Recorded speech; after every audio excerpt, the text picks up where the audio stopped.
Hi everyone! So, bago po magtapos ang araw na ito, ay mag-iiwan na naman po ako sa inyo ng ating ng passage na ating ire-reflect at naway makatulong sa inyo para po ma-open yung mata at isipan natin sa katotohanan with the help of the Holy Spirit.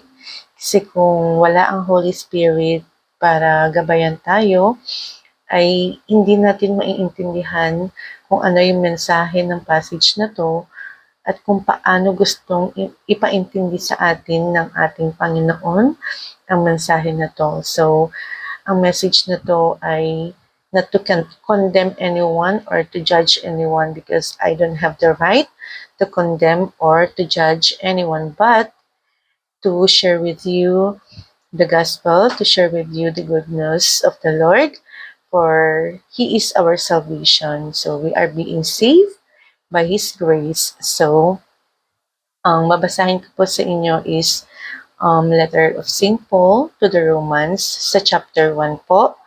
Mag-start po tayo sa verse 18. And this is yung kasalanan ng sanlibutan kung bakit galit ang Diyos sa atin. So, hindi mismo sa atin, kundi dun sa sinful nature natin, sa mga kasalanan na ginagawa natin. So, sa chapter 1, verse 18 tayo. Romans chapter 1, verse 18.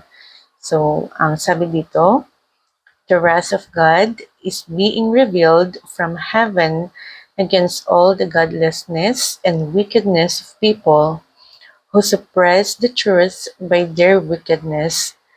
Since what may be known about God is plain to them, because God has made it plain to them. For since the creation of the world, God's invisible qualities, His eternal power and divine nature have been clearly seen, being understood from what has been made, so that people are without excuse. For although they knew God, they neither glorified Him as God nor gave thanks to Him, but their thinking became futile and their foolish hearts were darkened. Although they claimed to be wise, they became fools and exchanged the glory of the immortal God for images made to look like a mortal human being and birds and animals and reptiles. Therefore, God gave them over in the sinful desires for their hearts to sexual impurity, for the degrading of their bodies with one another. They exchanged the truth about God for a lie and worship and serve created things rather than the Creator, who is forever praised. Amen. Because of this, God gave them over the shameful lusts. Even their women exchanged natural sexual relations for unnatural ones. In the same way, the men also abandoned natural relations with women and were inflamed with lust for one another. Men committed shameful acts with other men and received in themselves the due penalty for their errors. Furthermore, just as they or didn't think it worthwhile to retain the knowledge of God, so God gave them over to a depraved mind so that they do not ought not to be done. They have become filled with every kind of wickedness, evil, greed, and depravity. They are full of envy, murder, strife, deceit, and malice. They are gossips, slanderers, God-haters, insolent, arrogant, and boastful. They invent ways of doing evil.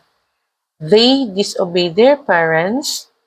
They have no understanding, no fidelity, no love, no mercy.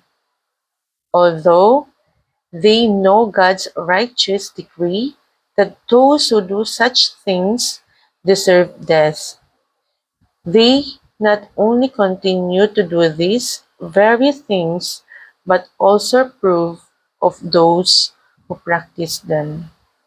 So, God made known everything to us, yung mga ungodliness natin, everything that we do wrong in the eyes of the Lord. So, sinabi niya po itong lahat ng ito for us to become righteous in His eyes. So, it depends on us kung paano natin tatanggapin or kung tatanggapin ba natin yung pagko-correct sa atin ng ating Panginoon. And I hope na this will also enlighten us and open our eyes and minds to the truth. And gusto ko lang pong i-share din po sa inyo na we should open and read our Bible because the Bible gives light.